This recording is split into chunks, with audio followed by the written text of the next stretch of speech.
दोस्तों नमस्कार। आज 5 जुलाई सन 2023 बुधवार। दोस्तों आज astro money group first astro finance digital channel आपसे मुखातिब होता हूं। दोस्तों राजस्थान में मूंग और बाजरे की बिजाई में भारी वृद्धि हो रही है, साथ साथ ग्वार का रकबा घटने के समाचार मिल रहे हैं। और तीसरी महत्वपूर्ण खबर है कि कर्नाटक के अंदर औसत से लगभग बिजाई 50% पिछड़ गई है। जानिए पूरी रिपोर्ट विस्तार से।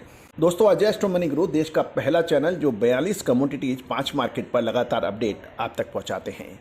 हम वर्तमान ही नहीं भविष्य का भी करते हैं सटीक आकलन।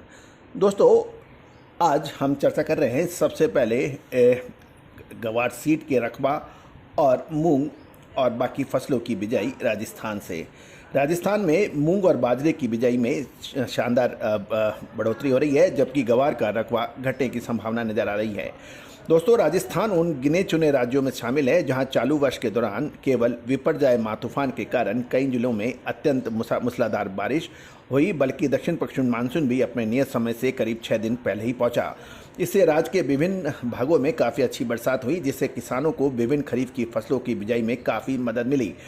राजस्थान के प्रगतिशील किसान से बात हम लोग कर रहे हैं, अलग अलग इलाकों से अपडेट ले रहे हैं, और इससे ये पता लग रहा है कि इस बार मूंग और बाजरा की खेती में किसानों ने ज़बरदस्त उत्साह दिखा दिया है, जिससे क्षेत्रफल में काफ़ी वृद्धि हुई है। और आंकड़ों की देखें तो राजस्थान में पिछले साल के मुकाबले चालू खरीफ सीजन में 30 जून तक बाजरे का उत्पादक क्षेत्र 1.35 लाख हेक्टेयर की तुलना में दुगने से बढ़कर 2.92 लाख हेक्टेयर पर पहुंच गया है, जबकि राज्य की यानी राजस्थान कृषि विभाग ने इस बार 4.40 लाख हेक्टेयर में इसकी खेती का लक्ष्य निर्धारित किया था, जो कि 2.92 लाख हेक्टेयर का तो ऑलरेडी अचीव हो चुका है। दोस्तों मूंग की खेती से किसानों को अच्छा मुनाफा हो रहा है, इसलिए इसकी खेती में उत्साह और आकर्षण किसानों में बरकरार है। राजस्थान की खरीफ कालीन मूंग की फसल का प्रमुख उत्पादक राज्य माना जाता है। दूसरा नंबर कर्नाटक का आता है। कर्नाटक के ऊपर भी हम अपडेट देंगे, वहां पर 50% से कम बरसात होने के समाचार हैं। राजस्थान सरकार भी खेती के लिए किसानों को प्रोत्साहित कर रही है, इसकी बिजाई देर तक चलती रह सके। वैसे भी कुछ इलाकों में भारी बरसात की वजह से खेतों में पानी भरने या नमी का अंश ऊंचा रहने से बिजाई की गति कुछ धीमी पड़ने के भी समाचार हैं। राजस्थान में ग्वार एक महत्वपूर्ण फसल मानी जाती है, जिसका पूरा विश्व इस पर नज़र रखता है। बरसात के शुरू होने पे बारिश हो गई, जिससे यानी सीजन का शुरू होने से पहले ही बारिश हुई, जिससे किसानों व अन्य वैकल्पिक फसलों की खेती कर दी है। पिछले साल के मुकाबले इस बार राजस्थान में ग्वार का उत्पादन में 30 से 40% तक की गिरावट आने की संभावना बन सकती है। दोस्तों अब खबर कर्नाटक से। कर्नाटक राज्य में खरीफ की फसलों की बिजाई गत वर्ष से लगभग 50% पिछड़ गई है। दक्षिण भारत के इस महत्वपूर्ण कृषि उत्पादक राज्य यानी कर्नाटक में जून महीने के दौरान मानसून के कमजोर रहने से खरीफ फसलों की बिजाई बुरी तरह से प्रभावित हो रही है। यदि आधिकारिक आंकड़े माने तो चालू वर्ष के दौरान 1 जुलाई सन 2023 तक कर्नाटक में खरीफ की फसलों का कुल रकबा 18.60 लाख हेक्टेयर पर ही पहुंच सका, जो कि पिछले साल की समान अवधि में कर्नाटक में बिजाई का क्षेत्र 36.46 लाख हेक्टेयर से था। 17.6 लाख हेक्टेयर यानी 36.46 लाख हेक्टेयर के मुकाबले 18.60 लाख हेक्टेयर, जो लगभग 50% कम हो रहा है। बारिश की कमी से कर्नाटक के किसानों को अपने खेतों को तैयार करने में भारी असुविधा हो रही है। और कर्नाटक कृषि विभाग के आंकड़ों से यह भी पता चलता है कि साल 2022 की तुलना में साल 2023 की खरीफ सीजन के दौरान कर्नाटक में सभी प्रमुख फसलों की बिजाई क्षेत्र में गिरावट दर्ज हो रही है।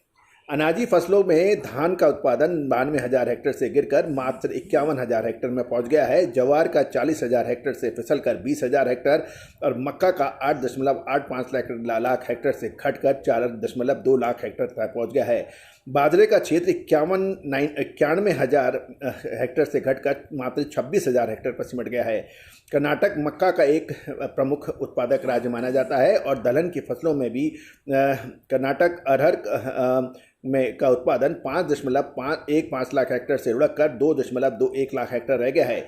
उड़द का क्षेत्रफल 58,000 हेक्टेयर से फिसलकर 28,000 हेक्टेयर और मूंग की बिजाई का इलाका 3.37 लाख हेक्टेयर से घटकर मात्र 96,000 हेक्टेयर रह गया है। गौरतलब है कि ये सारी फसलें कर्नाटक की एक महत्वपूर्ण फसलें मानी जाती हैं।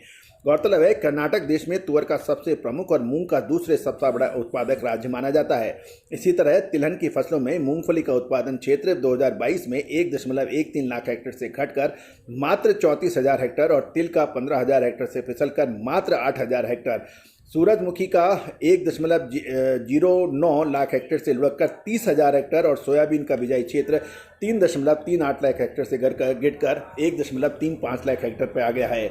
सूरजमुखी का उत्पादन कर्नाटक में सबसे अधिक माना जाता है। इसके अलावा नकदी फसलों में कर्नाटक में कपास का उत्पादन क्षेत्र 3.42 लाख हेक्टेयर से घटकर 1.57 लाख हेक्टेयर तथा गन्ने का क्षेत्र 5.50 लाख हेक्टेयर से गिरकर 4.9 लाख हेक्टेयर रह गया है। दोस्तों, कर्नाटक गन्ना व चीनी के उत्पादन में देश का तीसरे नंबर का राज्य माना जाता है। तो दोस्तों, तो कहीं धूप तो कहीं छाव, राजस्थान में मूंग और बाजरे के रकबे दुगने हो रहे हैं, जबकि कर्नाटक के अंदर कपास, गन्ना, तुअर, इन सभी के उत्पादन घट रहे हैं। तो दोस्तों, ऐसी अद्भुत जानकारियों के लिए आप हमारे चैनल पर लगातार बने रहिए। All the very best, good luck, happy trading. दोस्तों नमस्कार, colonel Ajay, CEO Ajay astro money group, आपके लिए एक महत्वपूर्ण सूचना है। कर्नल अजय यानी मैं स्वयं और Tushar Jain, CFO and research head Tushar global service, 8 और 9 जुलाई को ऊंझा और अहमदाबाद में होंगे। आप व्यक्तिगत संपर्क के लिए संपर्क कर सकते हैं, नंबर स्क्रीन पे दिए गए हैं। All the very best.